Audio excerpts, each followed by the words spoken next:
सभी भक्तों को जय सिया राम, जय बाबा दीप करोरी महाराज की। कैसे हैं आप सब? आशा करती हूँ अच्छे होंगे, स्वस्थ होंगे।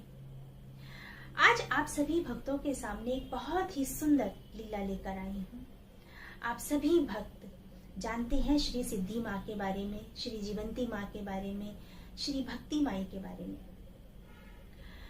जीवंती माँ और सिद्धि माँ का आपस में जो प्यार स्नेह था वह देखते ही बनता है, और ये 48 साल तक लगातार चलता रहा।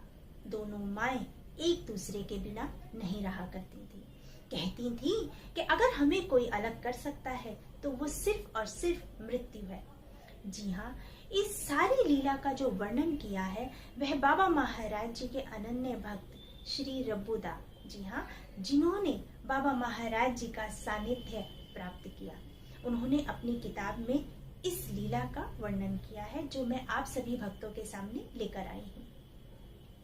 रब्बूदा बताते हैं कि सन 91 की बात है कि वह हर वर्ष की भांति श्री कैची धाम के वार्षिक उत्सव में भाग लेने के लिए गए। अक्टूबर का महीना था, दुर्गा पूजा का 10वां दिन था। रात 10 बजे के करीब सभी गुरु भाई बहनों के लिए रब्बूदा ने दोनों माओं से मिठाई बांटने के लिए कहने के लिए गए, लेकिन जैसे ही वह गए तब उन्हें मालूम चला कि जीवंती माँ की तबीयत खराब है। वह एक हाथ और अपनी छाती में दर्द बता रही हैं। उन्हें लगा कि इनकी पाचन क्रिया ठीक नहीं है, तो उन्होंने उसकी दवाई उन्हें दे दी, लेकिन उससे भी कोई आराम नहीं पड़ा। दर्द बहुत तेज था, इतना तेज था कि जीवंती माँ दर्द के मारे कराहने लगी। अब ये सब देखकर सभी बहुत परेशान होने लगे। सिद्धि माँ बहुत परेशान होने लगी कि ये जीवंती को आखिर एकदम से हुआ क्या है। दर्द इतना ज्यादा तेज था कि जीवंती माँ एकदम कमरे से भागी और बरामदे में जाकर बैठ गई। जब बरामदे में जाके वो बैठ गई, उसकी थोड़ी ही देर बाद उन्हें बहुत सारा पसीना आने लगा। अब ये सब देखकर उस समय जो वहां पर मौजूद थे, विनोद जोशी जी, रब्बूदा और श्री सिद्धि माँ, तभी श्री सिद्धि माँ ने ये सारा मामला अपने हाथों में ले लिया।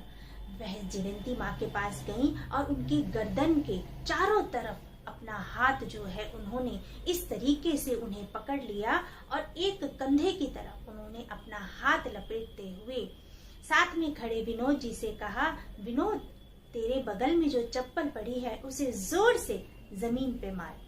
अब विनोद जी ने जमीन पर चप्पल तो मारी, लेकिन जोर से नहीं मारी। तभी सिद्धि माँ ने एकदम से विनोद जी से कहा, चप्पल जोर से जमीन पर मार, जोर से जमीन पर मार। बस ऐसा लग रहा था कि सामने सिद्धि माँ देख रही हैं कि और यमराज को कह रही हैं कि तुझे खाली हाथ ही जाना पड़ेगा, बिना जीवंती के ही तुझे जाना पड़ेगा। रब्बूदा बताते हैं कि ये जो सारा दृश्य हम देख रहे थे, इसे देखकर हम बहुत हैरान थे। रब्बूदा बताते हैं थोड़ी देर बाद जीवंती माँ ठीक महसूस करने लगी और वह आराम से सो गई। तब इन सब की जान में जान आई। 2 दिन बाद रब्बूदा कैची धाम से दिल्ली वापसी आ गए।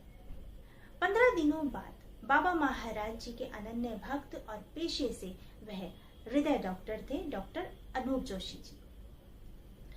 अनूप कुमार जी जब वह मिलने के लिए आए तो उन्हें सारी बात जीवंती माँ के बारे में पता चली।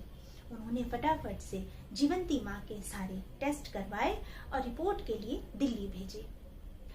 दिल्ली से इस रिपोर्ट में लिखा आया कि जीवंती माँ को उस रात 3 हृदय के दौरे पड़े थे, यानी कि दिल के दौरे पड़े थे। उसके बाद से ही डॉक्टर साहब ने जीवंती माँ की सारी देख रेख का जिम्मा अपने सिर ले लिया। इसके बाद 15 साल तक जीवंती माँ जीवित रही। हालांकि उनका जो हृदय था 26% ही काम करता था, बावजूद इसके वह बिल्कुल ठीक ठाक रही और 15 साल तक वह जीवित रही।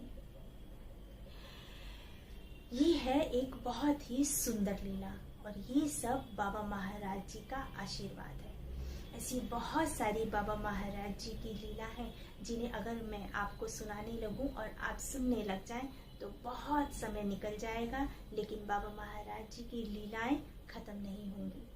ऐसी ही आप सभी भक्तों के सामने बाबा महाराज जी की लीलाएं लेकर आती रहूंगी। आप सभी भक्त अपना ध्यान रखें, खुश रहें, स्वस्थ रहें। सभी भक्तों को जय सिया राम, जय बाबा नीम करोली महाराज।